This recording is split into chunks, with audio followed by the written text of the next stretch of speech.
물론 이제 자기가 원하는 거가 있을 수는 있죠. 그거는 이해를 합니다. 잘 맞으면 이제 이렇게 해드리면 되는데 네. 안 맞는데 고집을 이렇게 부리시는 분들이 가끔 음. 있으시거든요. 네. 그럴 때는 그거 왜 하세요?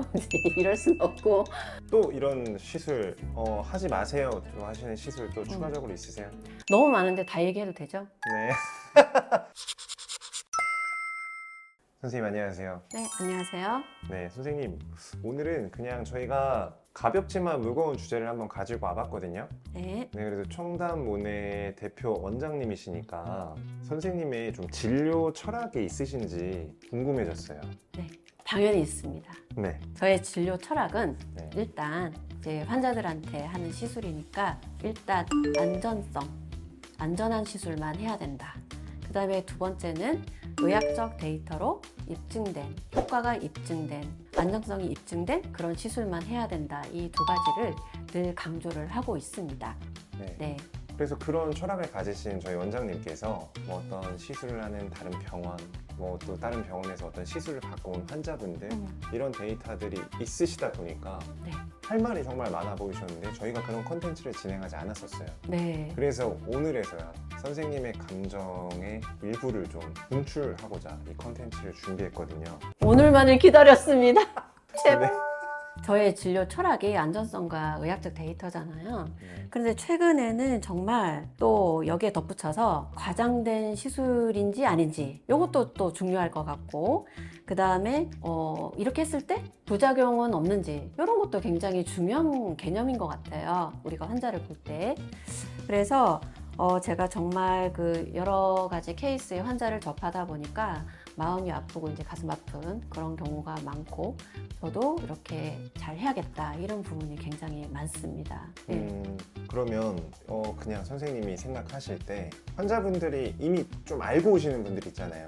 네. 원장님께 진료를 받기도 전에 뭐 원장님 저 이거 뭐 예를 들어 뭐 텐서마 해주세요, 뭐 리쥬란 해주세요, 이렇게 또 알고 오시는 나름대로 공부를 좀 하신 환자분들이 좀 상당히 많아지신 걸로 아는데. 너무 많죠. 네. 다 박사입니다. 네, 그런 분들 보시면 선생님 어떤 기분이 드세요? 물론 이제 자기가 원하는 거가 있을 수는 있죠. 그거는 이해를 합니다. 그런데 잘 맞으면 이제 이렇게 해드리면 되는데 네. 안 맞는데 고집을 이렇게 부리시는 분들이 가끔 음. 있으시거든요. 네. 그럴 때는 그거 왜 하세요? 이럴 순 없고, 그거 왜 하고 싶으신지, 어떤 생각이 들어서 어떤 걸 해결하고 싶어서 그런 생각이 드셨는지 좀 알고 싶어요 하고 이제 제가 질문을 던지죠. 그러면 제가 이런 문제가 있어서 이걸 하면 좋을 것 같아서 그래요 라고 말씀하시면 그때 제가 생각하기에 그 갖고 계신 그 문제를 해결하기 위해서는 이게 아니라 요거를 하셔야 됩니다라고 또 새로 추천을 드리기도 합니다. 그런 식으로 그러면 좀 클리크가 조정이 돼서 선생님의 플랜대로 치료를 받아보신 환자분들도 많으시겠네요? 그럼요. 네. 대부분은 그러시죠. 그럼에도 불구하고 청담모네 원장님이신 김수연 원장님께서 뜯어 말리고 싶은 피부 시술 있으세요? 네, 있습니다. 네. 그게 어떤 게 있나요? 좀 몇 가지가 있는데요. 정말 이렇게 말리고 싶은 시술 좀 있습니다. 그런데 사실 이런 시술들이 다른 병원에서는 좀 많이 하고 있고, 또 대대적으로 그거를 또 특히 광고하는 병원도 있기 때문에 약간 조심스러운 부분은 있거든요. 네. 일단은 첫 번째로 우리가 요즘 굉장히 유행하는 게 콜라겐 부스터? 콜라겐 주사가 있잖아요. 근데 이 콜라겐 주사 굉장히 훌륭한 주사입니다. 뭐 울트라콜도 있고 주베록도 있고, 이제 이런 경우는 이제 필러를 대체해서 또는 이제 피부 상태를 좋아지기 위해서 많이 쓰는 훌륭한 제품이긴 한데, 이게 쓰지 말아야 될 얼굴 부분이 있습니다. 제가 생각하기에는 이 눈 밑, 눈두덩 여기는 안 하시는 게 좋을 것 같습니다. 그런데 눈 바로 밑에 이렇게 눈물꼬랑 이런 거 있잖아요.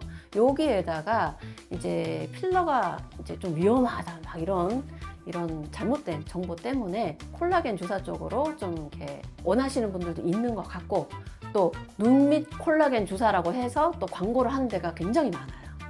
근데 저는 이제 의사의 양심으로 생각해 봤을 때 이 눈 밑과 눈두덩은 피부가 우리 얼굴에서 가장 얇은 데입니다. 네. 그런데 이 가장 얇은 부위에 콜라겐 주사를 정말 균일하게 쫙 넣으면은 괜찮은데 이제 그러기가 쉽지 않다라는 거죠. 그리고 이 시술을 반복하거나 아니면 잘못 이렇게 뭉퉁뭉퉁 이렇게 넣었을 때는 거기가 몽우리 반응이 있을 수가 있거든요.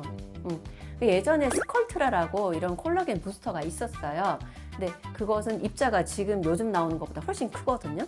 근데 그거는 몽우리 부작용이 있어서 진짜 눈밑은 금지였습니다. 그런데 요즘 나오는 것들은 입자가 좀 작아지긴 했지만 그래도 멍우리 부작용이 100% 없어진 건 아니거든요. 그래서 눈 바로 밑, 이 피부가 얇은 이 부위는 좀 안 하시는 게 좋겠다라는 생각이 들고 네. 또 나중에 이게 다크 때문에 눈밑 지방 수술을 해야 되는 경우도 있거든요. 그러면 여기 콜라겐이 약간 이제 좀 떡져 있는 경우가 있어요. 막 몽우리가 져 있거나 그런 경우는 수술에 방해가 되기 때문에 먼 훗날을 봤을 때는 좀 안 하시는 게 낫지 않을까? 이런 생각이 듭니다. 또 이런 시술 하지 마세요 좀 하시는 시술 또 추가적으로 있으세요? 너무 많은데 다 얘기해도 되죠? 네. 자, 실리프팅에 대해서 말을 하지 않을 수가 없습니다. 저 실리프팅 굉장히 많이 하는 사람이고 실리프팅 강의를 하는 사람이잖아요. 근데 이 정말 우리나라가 참 대단한 게 실리프팅 그 실재료 있죠. 네. 굉장히 발전을 아주 그냥 하고 있는데 이 약간 의료 시술, 이 미용 시술이라는 게 약간 일장일단이 있습니다. 레이저 에너지를 쏘든 뭐 콜라겐 주사를 놓든 실을 넣든 일단은 이 피부나 피부 속 조직에는 약간의 손상과 변화를 주기 마련이거든요. 네. 그러면 이제 좋게 해서 콜라겐 재생을 시키면은 훌륭한 결과가 나오는 거고요. 이게 과하게 되면은 뭐가 되죠? 흉살이 되는 겁니다. 그래서 뭐든지 과하면 안 좋은 거거든요. 제가 먼저 슈링크 울세라 같은 초음파 리프팅도 샷수를 많이 해서 좋을 게 없다라고 말씀드렸잖아요. 똑같이 실도 마찬가지입니다. 이 실 중에서 되게 굵은 실들이 있어요. 메쉬 실, 스캐폴드 실, 캐번 실, 잼버 실, 뭐 이렇게 꼬아서 두껍게 만든 굉장히 여러 가지 굵은 실들이 있는데 저는 이 실들을 안 씁니다. 왜냐하면 그 실들이 이렇게 들어가서 콜라겐 재생을 시키는 게 사실은 원리거든요. 그런데 너무 굵은 실이 들어가면은 그 콜라겐이 좀 과도하게 생성돼서 이렇게 멍우리처럼 이렇게 흉살처럼 생기는 경우가 가끔 있거든요. 그래서 좀 주의해서 사용을 해야 되고 하물며 이렇게 눈밑 꺼짐이나 팔자 꺼짐에 볼륨을 채우는 목적으로 실을 사용하는 것은 더더욱 아니라고 생각합니다. 네. 이게 꺼진 거 채우는 거는 안전한 필러 이런 거를 사용하는 게 맞지 이 실을 이용한 콜라겐 재생을 과도한 흉살까지 만들어가면서 볼륨을 채우는 거는 조금 아니라고 생각이 되거든요. 물론 이제 녹아서 없어지는 성분이긴 하지만 그 멍우리가 의외로 오래 가서 고생하시는 분들도 있기 때문에 저는 이것 좀 말리고 싶습니다. 또 뜯어 말렸던 환자분들 많으시잖아요. 네. 그런 분들의 특징은 어떤 게 있어요? 뭐 예를 들어 이런 치료나 이런 거에 맹목적으로 중독이 됐다든지 필요 없는데 또 과하게 하려고 한다든지. 네, 제가 가만히 보면은 좀 이 병원 저 병원 이렇게 닥터 쇼핑이라 그러죠. 병원을 쇼핑하듯이 여기저기 이렇게 다니시는 분들이 네. 그냥 자기가 내키는 시술을 막 원해서 하거나 아니면 그냥 여기저기서 시키는 거 그대로 하거나 요렇게 하는 바람에 좀 부작용을 겪는 그렇게 되는 경우가 좀 종종 있는 것 같아요. 네. 그래서 좀 여기저기 병원을 다니는 거는 좀 아닌 것 같고 좀 믿을 만한 한 군데 병원을 정해서 꾸준한 관리를 받아야 이제 부작용 없고 좀 네. 안전한 시술이 되지 않을까 이런 생각이 좀 많이 들었습니다. 네. 그러면 이런 환자분들한테 선생님이 마지막으로 특별히 강조하시고 싶으신 주의사항 있으실까요? 한테 더 얘기해야 되나? 어떤 거요? 미니거상 이건 정말 원장님들마다 견해가 다르기 때문에 조금 감안하고 들어주시기 바랍니다. 미니 거상술이라는 게 있어요. 정말 미니로 할 거면 왜 하냐고요. 미니로 할 거면 그냥 제대로 하지. 이런 생각이 좀 드는데요. 거상술이라는 거는 우리가 절개를 해서 리프팅하는 수술이거든요. 네. 근데 그거를 미니로 하겠다는 거잖아요. 그러니까 요게 조금 처음부터 이게 이제 아이러니한 거죠. 왜냐하면은 우리가 칼로 째는 거는 약간 이제 나중에 마지막 보루 약간 이런 느낌이 있잖아요. 네. 레이저 리프팅이나 실리프팅으로 잘 안 되는 정말 늘어져서 남아도는 살이 너무 많을 때 그거를 잘라내기 위해서 거상술 하는 게 맞거든요. 그럼 나이가 좀 들어서 해야 되잖아요. 그런데 요즘 20대, 30대 젊으신 분들이 미니 거상을 하시는 분들이 그렇게 많더라고요. 아, 네, 그래서 이렇게 환자분들이 오시면 여기나 여기에 살짝 흉터가 있으신 분들이 있어요. 젊은데. 이게 뭐예요? 그러면은 미니 거상을 받았다는 거예요. 그러면 미니 거상은 피부만 잘라내는 건가? 왜냐하면 이 미니 거상을 받고 뭐 두세 달 안에 다시 다 내려왔다 이런 분들이 정말 많거든요.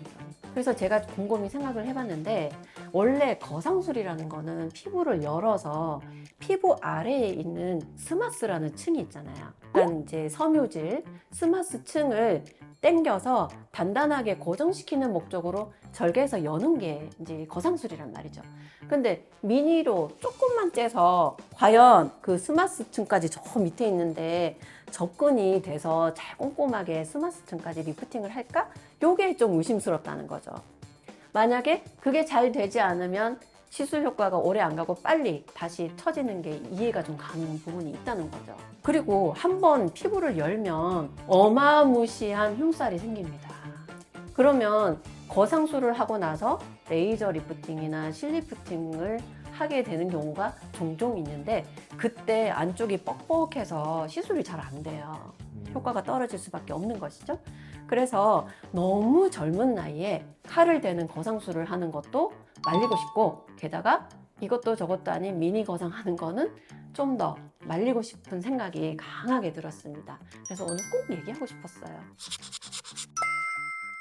네. 그러면 저희 이 콘텐츠를 마무리하기에 앞서서 이 영상 보시고 계신 시청자분들, 불특정 다수의 환자분들께 선생님이 마지막으로 강조하시고 싶으신 주의사항 듣고 콘텐츠 마무리하도록 하겠습니다. 네, 제가 예전에 제 블로그에도 한번 쓴 적이 있었어요. 요즘 그 내과 쪽에서는 처방 연쇄라는 게 있거든요. 한 가지 약을 처방받아서 먹고 난 이후에 어떤 부작용이 생겨서 이것을 무마하기 위해서 또 다른 약을 먹게 되는 이런 게 처방 연쇄인데 이 미용 의료 시술에도 그런 게 있습니다. 그래서 저는 시술 연쇄라는 말로 한번 포스팅 한 적이 있었는데요.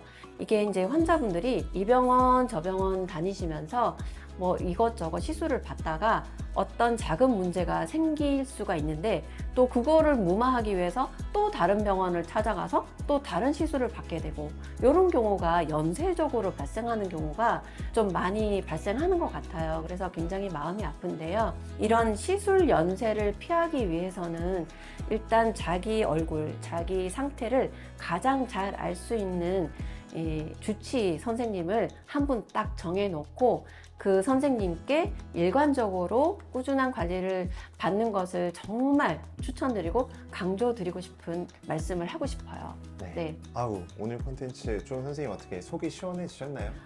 좀 이제 체중이 좀 풀리는 것 같아요. 진짜 너무 참기 힘들었어요. 네.